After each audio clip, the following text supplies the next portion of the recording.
तो हम लोग पढ़ेंगे अभी सीटेट या फिर टेट, जो भी एग्जाम आप दे रहे हैं, इन दोनों एग्जामों में सीटेट दे रहे हैं या फिर आप अपने राज्य के जो टेट की एग्जाम दे रहे हैं, टीचर की जो एग्जाम दे रहे हैं, सबसे ज्यादा कॉन्सेप्ट से पूछे जाते हैं जीन पियाजे के द्वारा दिया गया संप्रत्यय। जीन पियाजे ने सबसे पहले 2 अवस्थाएं दिए हैं, 5 अवस्थाएं दिए, 4 अवस्थाएं उन्होंने दिए, उसके बाद फिर उन्होंने क्या दिए, कॉन्सेप्ट दिए, संप्रत्यय दिए। संप्रत्यय हम लोग आज पढ़ेंगे। इसके बाद हम लोग क्या पढ़ेंगे, अवस्थाएं दिए, जीन पियाजे के द्वारा दिया गया सभी अवस्थाएं पढ़ेंगे। इससे पहले हमने इनके जो भी जीन पियाजे के द्वारा सारे के सारे पॉइंट पढ़ा दिए। आज हम लोग पढ़ेंगे संप्रत्यय, जो कॉन्सेप्ट होते हैं, यहाँ से क्वेश्चन पूछ लेते हैं। सभी सीटेट एंड टेट में, टेट के एग्जामों में इस तरीके से क्वेश्चन पूछे जाते हैं। तो चलिए हम लोग इस पर डिस्कस करते हैं। तो यहाँ पे उन्होंने 5 दिए हैं। कितने कॉन्सेप्ट दिए हैं? संप्रत्यय को इंग्लिश में कहते हैं कॉन्सेप्ट। कितने कॉन्सेप्ट दिए? 5। हमने 5 को सिर्फ यहाँ पे मेंशन किया हुआ, हालांकि इन्होंने बहुत सारे कॉन्सेप्ट दिए हुए हैं, हमने उतना नोट्स नहीं किया, मेंशन यहाँ पर नहीं किया, क्योंकि उतने पढ़ने की कोई जरूरत नहीं है। जो सब बहुत सारे एग्जामों में पूछ जाते हैं, बस इतना ही पूछ जाते हैं। तो सबसे पहले हम देखते हैं मानसिक संरचना।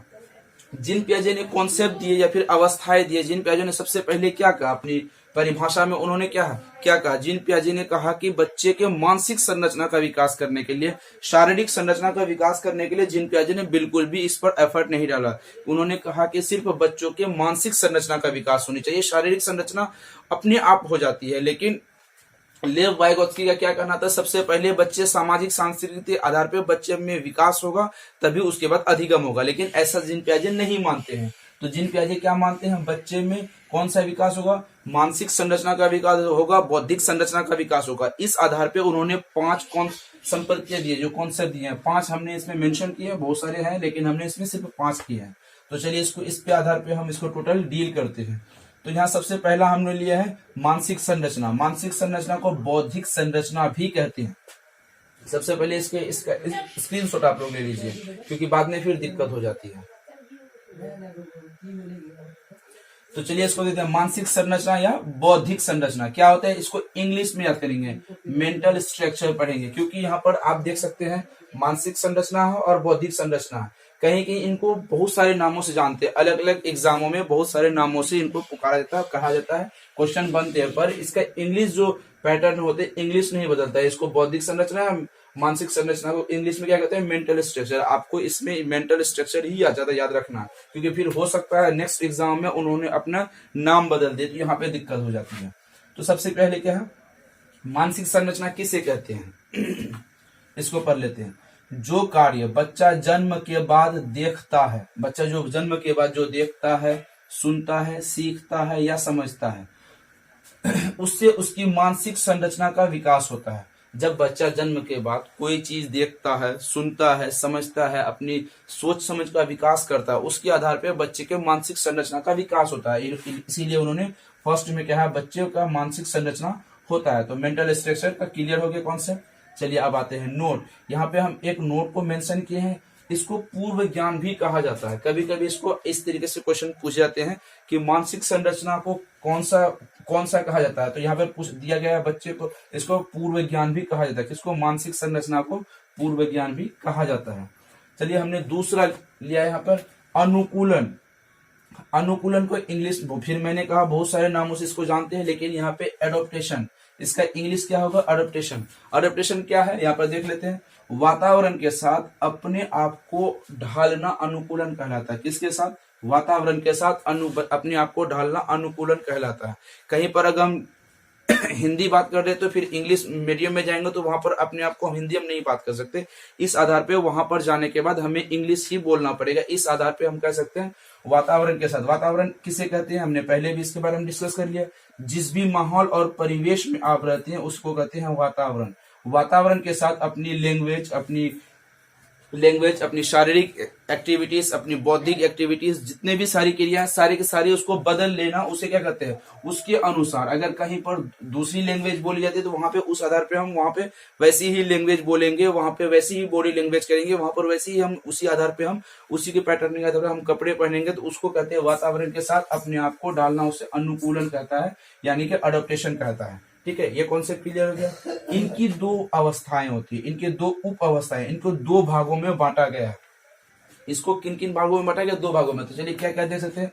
आत्मसातीकरण, यहां से क्वेश्चन पूछते हैं, सबसे ज्यादा क्वेश्चन यहां से पूछे थे, आत्मसातीकरण और समायोजन। यहाँ पे मैं आपको बता दूं, आत्मसातीकरण को अनुकूलन भी कहते हैं, तो इसीलिए यहाँ पर क्या करना? एसिमिलेशन। क्या इंग्लिश में होगा? एसिमिलेशन।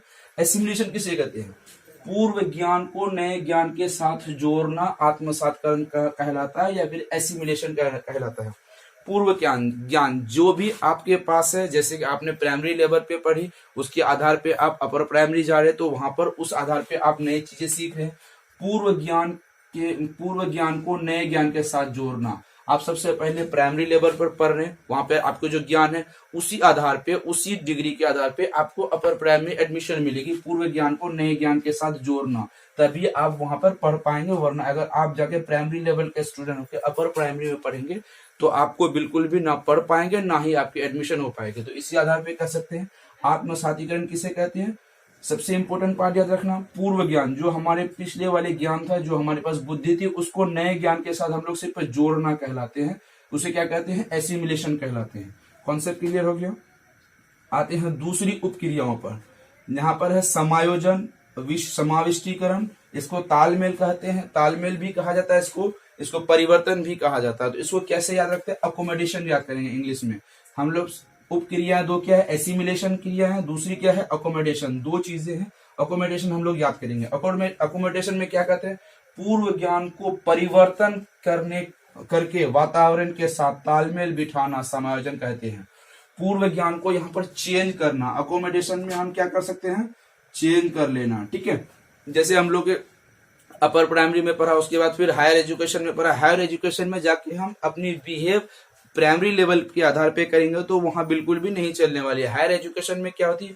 वहां की एक्टिविटीज अलग होती है, मानसिक संरचना अलग होती है, वहां के स्टैंडर्ड ऑफ लिविंग अलग होती है, पहनने ओढ़ने का स्तर अलग होती है, बहुत सारी क्रियाएं वहां पर अलग होती है। इसी के आधार पे पूर्व ज्ञान को परिवर्तन करके अपने वातावरण के साथ रखना, वहां पर पूर्व ज्ञान में क्या करना? हम तालमेल बिठाना। ठीक है, पूर्व ज्ञान को परिवर्तन करके वातावरण के साथ तालमेल बिठाना, इसे क्या कहते हैं?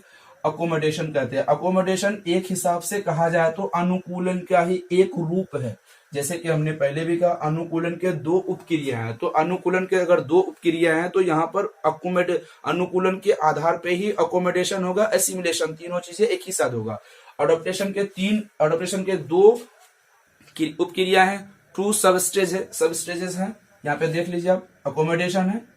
ठीक है, अकोमोडेशन के 2 सब स्टेजेस हैं, पहला एसिमिलेशन और अकोमोडेशन, 2 चीजें हैं। यहाँ पर इसको क्लियर कर लिया। तो चलिए अगला पढ़ते हैं हम लोग, तीसरा साम्य धारण। इसको हिंदी में कहते हैं साम्य धारण, यहाँ पे संतुलन, यहाँ पे इसको भी बहुत सारे नामों से जानते हैं। इसको हम क्या पढ़ेंगे? इक्विलिब्रेशन पढ़ेंगे। क्या पढ़ेंगे हम लोग? इक्विलिब्रेशन पढ़ेंगे। जब बच्चा आत्मसातीकरण तथा समायोजन के बीच की प्रक्रियाओं को संतुलन बनाता है तो उसे क्या कहते हैं? इक्विलिब्रेशन कहते हैं। यहाँ पर 2 चीजें हैं, चलिए इस पर डिस्कस करते हैं अच्छी तरीके से। बच्चे आत्मसातीकरण और समायोजन दोनों की बीच की क्रिया को संतुलन बनाता है तो उसे क्या कहते हैं? साम्य धारण या संतुलन कहते हैं।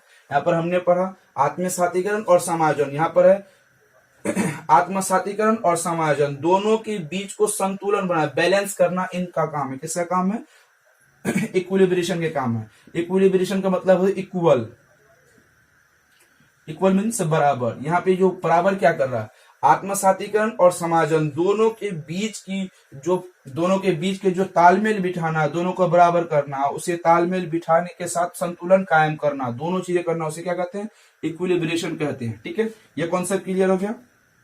चलिए अब देते हैं सबसे लास्ट 2 पॉइंट। इन 2 पॉइंट हमेशा कंफ्यूज करते हैं और इन 2 पॉइंट में क्वेश्चन ही ज्यादा अगर बनते हैं तो इन दोनों पॉइंट के आधार पर ही क्वेश्चन बनते हैं। इधर क्वेश्चन बनते हैं पर उतने ज्यादा क्वेश्चन नहीं बनते, सबसे ज्यादा क्वेश्चन बनते हैं तो यहाँ पर पूछे थे स्कीम्स एंड स्कीमास। 2 चीजें, स्कीम एंड स्कीमा, एक शब्द के 2 रूप हैं, यानी कि 2 शब्द के 1 रूप है, दोनों भी आप कह सकते हैं। बस एक वर्ड में फर्क है, स्कीम और स्कीमा। यहाँ पर जब फर्क है इसी के आधार पे क्वेश्चन में दिक्कत होती है। पहले क्या होती है? स्कीम पढ़ लेते हैं, इससे क्वेश्चन कम बनते हैं। जो चौथा ऑप्शन आपके हैं स्कीम्स, स्कीम से क्वेश्चन नहीं के बराबर बनते हैं। अगर क्वेश्चन बनते हैं तो ये स्कीमा के आधार पर क्वेश्चन बनते हैं। ठीक है, तो स्कीम भी पढ़ लेते हैं। स्कीम कहते हैं बच्चे के व्यवहारों का एक संगठित पैटर्न, बच्चे के व्यवहारों का एक संगठित पैटर्न। संगठित पैटर्न ऐसे कहेंगे जो जब बच्चा स्कूल में जाता है तो सबसे पहले प्रे करते हैं, उसके बाद फिर अपने क्लासरूम में बैठते हैं, उसके बाद अपनी स्टडीज चालू करते हैं। ये व्यवहार का संगठित पैटर्न है। चाहे टीचर रहे अथवा नहीं रहे, बच्चे सबसे जाएंगे, सभी बच्चे मिलकर सबसे पहले स्कूल में प्रे करेंगे, उसके बाद फिर अपने अपने क्लासरूम में जाके अपनी स्टडीज चालू करेंगे। ये पैटर्न है, ऐसा इसमें कोई चेंज नहीं होना। यहाँ पर वही स्थिति पर होती है। स्कीम्स मतलब होता है चेंज नहीं करना, एक संगठित पैटर्न होती है। बच्चे सवेरे उठते हैं, अपनी ब्रेकफास्ट करने के बाद स्कूल के रवाना हो जाते हैं, वो पैटर्न है, ऐसा कुछ नहीं है। तो यहाँ पर क्या है, एक मानसिक संरचना या मानसिक क्रियाओं के द्वारा बच्चे सोचते हैं सबसे पहले स्कूल जाना, उसके बाद प्रे करना, उसके बाद उसे फिर अपने क्लास में जाना। जो क्रिया है, ये सभी क्रिया है, स्कीम्स वाली जो क्रिया है, ये मानसिक आधार पे होनी चाहिए। शारीरिक आधार पे मेरे ख्याल से बहुत कम होनी चाहिए, लेकिन मानसिक आधार पे होनी चाहिए। स्कीमा क्या कहते हैं, बच्चे के व्यवहारों का संगठित पैटर्न है जो मानसिक संरचना या मानसिक क्रियाओं द्वारा होता है। किसके द्वारा होती है, मानसिक संरचना या मानसिक क्रियाओं के द्वारा होता है, वो स्कीम्स कहलाते हैं, स्कीम कहलाते हैं। ठीक है, तो यहाँ पर आप जो देख रहे हैं, यहाँ पे सिंपल सी बात है, हमेशा हर लाइन और हर वर्ड में एक ही चीज आती है आपकी, मानसिक संरचना, बौद्धिक संरचना, मानसिक संरचना, बौद्धिक संरचना, यही वर्ड रिपीट लगातार हो रहे हैं। जहां पर भी आपके ऑप्शन में मानसिक संरचना, बौद्धिक संरचना पूछा जाए तो सीधा सीधा वहां पर एक ही होती है, वो जीन पियाजे के द्वारा दिया हुआ एक सिद्धांत या थ्योरी है, सिंपल सी लॉजिक है। जीन पियाजे ने किसके थ्योरी दी है, मानसिक संरचना यानी मेंटल स्ट्रक्चर के बारे में ज्यादा कॉन्सेप्ट दिए हैं। और व्यवहारिक संरचना किसने दिया है, व्यवहारिक संरचना होते हैं, व्यवहारिक संरचना अल्फ्रेड बिने भी दिए हैं, व्यवहारिक संरचना दिए हैं। तो चलिए आगे देखते हैं, स्कीमा पढ़ते हैं। हमने स्कीम से पढ़ लिया, स्कीमा पढ़ते हैं। स्कीमा क्या होती है, ये सबसे ज्यादा क्वेश्चन यहाँ पर पूछ जाते हैं। बच्चे के द्वारा दिया गया कार्य, बच्चे के द्वारा किया गया कार्य, यहाँ पर बच्चे के द्वारा किया गया कार्य या क्रिया, जो भी एक्टिविटीज है, जो भी वर्क करते हैं बच्चे या फिर एक्टिविटीज करते हैं, व्यवहार करते हैं, उसको मानसिक तथा शारीरिक, यहाँ पे स्कीमा जो सबसे ज्यादा दिक्कत भी करती है और सबसे ज्यादा क्वेश्चन पूछ जाते हैं, दो चीजें हैं। यहाँ पर बच्चा जो कार्य करता है, पहला अपने मानसिक संरचना के आधार पे करता है, दूसरा अपनी बॉडी लैंग्वेज के आधार पे करता है, शारीरिक संरचना के आधार पर करता है। इसमें बच्चे के दोनों चीज एक्टिव होते हैं, पहला मानसिक एक्टिव होते हैं, मेंटल स्ट्रक्चर एक्टिव होते हैं, दूसरा क्या होते हैं, उसकी बॉडी शारीरिक व्यवहार भी होते हैं। यहाँ पर दोनों चीजें होती है। क्या क्या होती है, सबसे पहले यहाँ पर मानसिक व्यवहार, मानसिक तथा शारीरिक दोनों व्यवहार रूपों में शामिल होते हैं, उसे क्या कहते हैं, स्कीमा कहलाते हैं। स्कीम में क्या होता है, सिर्फ मानसिक संरचना का विकास होता है, जो संगठित पैटर्न है, बच्चे को सोच समझ बट्टे को रटा दो, A for apple, B for ball, बस इतना ही करेंगे, उसको कोई लेना देना नहीं। ए फॉर एप्पल मीन्स छोटे एप्पल होंगे या बड़े एप्पल होंगे, इससे उससे कोई समझ या लेना देना नहीं है। कितने एप्पल होंगे, कितनी एप्पल की वेट होगी, साइज होगी, भार होगी, इससे मतलब उसको नहीं है। ये स्कीम्स का मानना है। स्कीमा का क्या मानना है, ऐसा कोई पैटर्न जिसमें बच्चे के शारीरिक विकास भी हो रहा और बच्चे के मानसिक विकास भी हो रहा, दोनों विकास जिस आधार पे हो रही है उसको कहते हैं स्कीमास कहते हैं। ठीक है, ये कॉन्सेप्ट क्लियर हो गया। उसके बाद अब हम लोग क्या पढ़ेंगे, ये जीन पियाजे के द्वारा दिया गया संप्रत्यय है, जो हमने 5 संप्रत्यय को डील किया। इन्हीं 5 में से सबसे ज्यादा क्वेश्चन पूछे जाते हैं। इसके पहले वाली वीडियो में हमने क्या दिया था, इसके पहले वाले वीडियो में हमने जीन पियाजे के द्वारा दिया गया सारे के सारे इंपोर्टेंट पॉइंट्स, जो 10 पॉइंट हमने डील किए थे उसको हम दे दिए। अब इस अगले वाले वीडियो में हम क्या लेके आएंगे, जीन पियाजे के द्वारा दिया गया अवस्थाएं, वो सबसे ज्यादा क्वेश्चन उनसे पूछे थे, अवस्था से पूछे जाते हैं। हम तीनों वीडियो को एक संगठित रूप में लेके आएंगे ताकि आपके लिए बेहतर हो सके।